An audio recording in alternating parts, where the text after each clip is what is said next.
மனம் நிறைந்த நேயர்களே, உங்கள் அத்துணை பேருக்கும் உங்கள் ஆத்மார்த்த ஜோதிடர் நங்கநல்லூர் டாக்டர் பஞ்சநாதனின் இனிய காலை வணக்கங்கள்.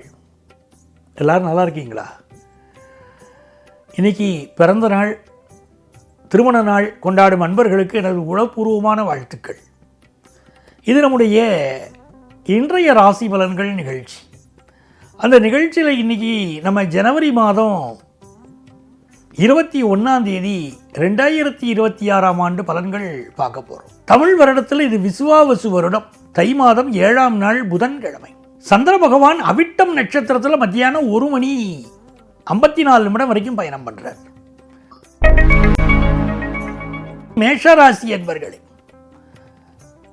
மேஷராசிக்காரர்களுக்கு 10ஆம் இடத்திலும் 11ஆம் இடத்திலும் சந்திர பகவான் பயணம் செய்கிறாருங்கிறது ரொம்ப சிறப்பு. இன்னைக்கு கிழமை நாயகனாக இருக்கக்கூடிய புதன் பகவானும் 10ஆம் இடத்துல இருக்கார்.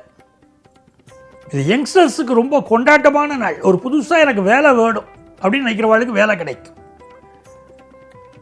நான் லைஃப்பை என்ஜாய் பண்ண விரும்புகிறேன் அப்படிங்கிறவாளுக்கு நல்ல என்ஜாய்மெண்ட் இன்னைக்கு அமையும்.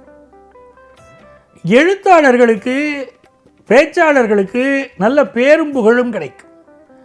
சிலருக்கு கொஞ்சம் சளி சம்பந்தப்பட்ட தொந்தரவுகள் இன்னைக்கு இருக்கும். கற்பனை திறன் விரிவடையும். இன்னைக்கு உயர்ந்த பதவிகள் கிடைக்கக்கூடிய யோகம், பிஸ்னஸில் ஒரு முன்னேற்றகரமான வாய்ப்புகள் கிடைக்கிற அமைப்பு எல்லாம் ரொம்ப நல்லா இருக்கு. ரிஷபராசி என்பர்களே, கடல் கடந்து போகணுங்க, எனக்கு ஃபாரினில் போய் நான் வேலைக்கு போகணும், இல்லை ஃபாரினில் படிக்கணும், இப்படி எந்த விதமான உங்கள் சிந்தனைகள் இருந்தாலும் வெற்றி பெறக்கூடிய அதி அற்புதமான நாள். பொதுவாகவே வெளிநாட்டுக்கு போகணும் நமக்கு ஒரு ஆசை இருந்தால் நம்ம வழிபட வேண்டிய மிக முக்கியமான தெய்வம் ஆஞ்சநேயர். அந்த காலத்திலேயே கடல் கடந்து சென்று ராமபிரானுக்காக சீதா பிராட்டியை சந்தித்து விட்டு வந்தவர் ஆஞ்சநேயர். கடல் கடந்து போகணும்னா நம்ம ஆஞ்சநேயர் வழிபாட்டை மேற்கொள்ள. அஞ்சனாகர்பசம்பூதம் குமாரம் பிரம்மச்சாரினம் துஷ்டக்கிரக வினாச்சாய ஹனுமந்த முபாஸ்மகே அப்படின்னு சொல்லிட்டே இருக்கணும். சொல்ல சொல்ல முன்னேற்றம்.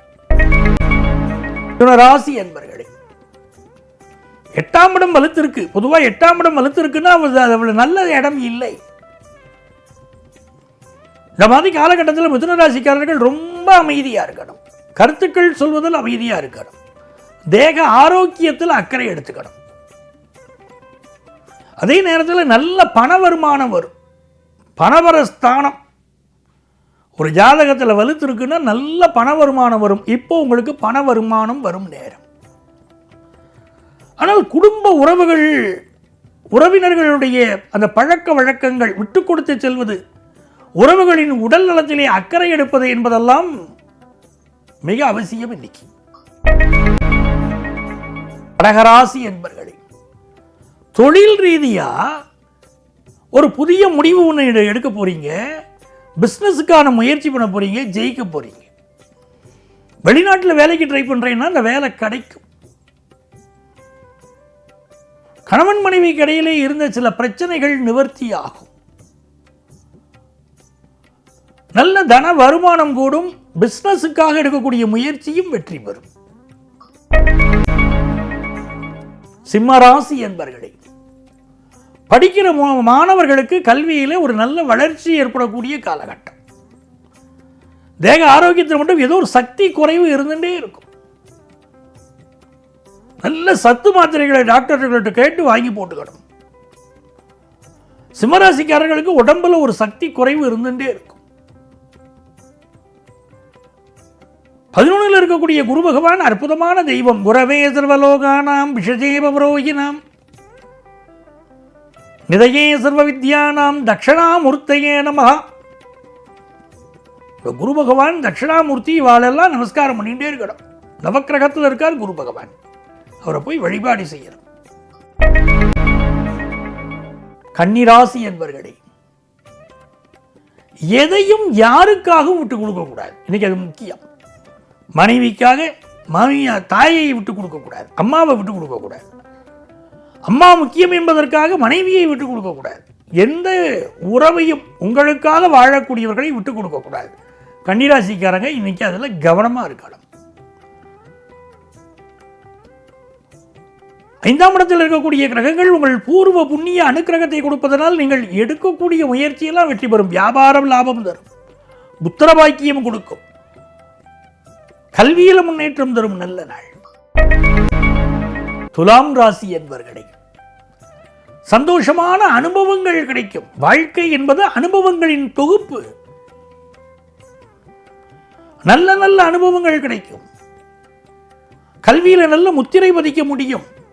புதிய வீட்டு உபயோக பொருட்கள் வாங்க முடியும். தனலாபம் பெருகும், மன நிம்மதி பெருகும், பிரிந்தவர்கள் ஒன்று சேர்வார்கள். இது மிக நல்ல நாளாக துலாம் ராசி என்பவர்களுக்கு அமைகிறது. விருச்சிக ராசி என்பவர்களே, விருச்சிக ராசிக்காரர்களுக்கு கொள்கை பிடிப்பு உண்டுங்க. இப்படித்தாங்க வாழணும் அப்படிங்கிற கொள்கை பிடிப்பு உண்டு. விருச்சிக ராசிக்காரர்கள் எப்பவுமே என்ன பண்ணணும்? திருச்செந்தூர் முருகனை வழிபடணும். இந்த திருச்செந்தூர் முருகன் வழிபாடு இருக்க என்ன குறைகள் பிரச்சனைகள் இருந்தாலும் நிவர்த்தி பண்ணி தரும். நிறைந்த நன்மைகள் தேடி வரும். பாருங்க, வியாபாரத்தில் உங்களுக்கு நல்ல லாபமான செய்தி காத்திருக்கு. படிக்கிற மாணவர்களுக்கு இன்னைக்கு கல்வியில் நல்ல வளர்ச்சி வரும்னு இருக்கு. இதெல்லாம் ரொம்ப நல்ல அறிகுறிகள். தனுசு ராசி என்பவர்களே, நன்மைகள் அதிக அளவில் நடைபெறும் நல்ல நாளாக இந்த நாள் உங்களுக்கு அமைகிறது. தனஸ்தானம் வலுத்திருக்கு. ஒரு ஜாதகத்தில் 2வது ஸ்தானத்தை தனம், வாக்கு, கல்வி, குடும்பம், நேத்திரம் எல்லாத்தையும் பேசும். அப்ப நல்ல தனம் தரும், கல்வி தரும், ஒரு நாளும் தளர்வறியா மனம் தரும், தெய்வ வடிவம் தரும், நல்லனை எல்லாம் தரக்கூடிய ஒரு நல்ல நாளாக இந்த நாள் உங்களுக்கு அமைகிறது. மகர ராசி என்பவர்களே, 5 கிரகங்களுடைய அணிவகுப்பு என்பது ஒரு பெரிய வளர்ச்சியை உங்களுக்கு கொண்டு வந்து கொடுக்கும். சொத்துக்கள் வாங்குற யோகம் வரும். குடும்பத்தில் ஒரு சந்தோஷம் வரும். குடும்பத்து பெரியவங்க உடல் நலத்தில் மட்டும் கொஞ்சம் அக்கறை எடுத்துக்கிட வேண்டியிருக்கு. நீங்கள் பண்ணிக்கிட்டு இருக்கக்கூடிய பிஸ்னஸ் எல்லாம் இப்போ புதியதாக பூரிப்பாக கிளம்புவீங்க. பிஸ்னஸை நல்லா பண்ணணும், நல்லா சம்பாதிக்கணும், நல்ல பேர் வாங்கணும், நல்லா படிக்கணும் அப்படிங்கிற எண்ணமெல்லாம் இப்போ மகர ராசிக்காரர்களுக்கு வரும். வெற்றி பெறுவீர்கள். கும்பராசி என்பவர்களே, கும்பராசிக்காரங்களுக்கு இது ஒரு நல்ல நாளாக அமைகிறது. ராசிக்கு 12ஆம் இடத்திலும் ராசியிலும் சந்திர பகவான், செவ்வாய் பகவான் 12ஆம் இடத்திலே உச்சம். ஆகவே பலருக்கு திடீர் வேலை மாற்றம் ஏற்படும். எல்லாவற்றையும் திட்டமிட்டு செயல்படுத்துவீர்கள். சமூக வலைத்தள ஈடுபாடு பெருகும். இப்பொழுது கொஞ்சம் தூக்கம் கெடும். ராத்திரி நேரத்தில் கூட உட்கார்ந்து ஒரு செல்ஃபோனை பார்ப்போமா அப்படிங்கிற இன்ட்ரெஸ்ட் பெருகுமே தவிர ஒரு நல்ல தூங்கணும், நல்ல ரெஸ்ட் எடுக்கணுங்கிறது குறைவாக இருக்கும். நல்ல உடல் ஓய்வு நேரத்தில் உடல் ஓய்வு கொடுங்க. உழைக்கிற நேரத்தில் நல்லா உழைங்க. கும்பராசிக்காரர்களுக்கு பெரிய வளர்ச்சியை தரும். மீனராசி என்பவர்களே, குரு பகவானுடைய அனுக்கிரகம் இருப்பதனால் இந்த நாள் நல்ல நாள். உங்கள் பிள்ளைகளுக்கு நல்ல முன்னேற்றம். 10th +1 +2 படிக்கக்கூடிய மாணவர்களுக்கு கல்வியில் வளர்ச்சி. சில நண்பர்களால் ஏற்படக்கூடிய துரோகம் மட்டும் மனசை வருத்தும். மீனராசிக்காரர்கள் சிலருக்கு நட்பினால் துரோகம் உண்டாகும். யாரை நம்பிக்கிட்டு இருக்கோமோ காலவாரி விட்டுருவாங்க. அதில் மட்டும் கவனமாக இருக்கணும். புதிய வீடுமனை வாங்கக்கூடிய யோகம் வரும். நீங்கள் எதிர்பார்க்கக்கூடிய பிஸ்னஸ் லாபம் வந்து சேரும். நல்ல நாள். அன்பர்களே, நாளைய பதிவில் மீண்டும் சந்திப்போமா?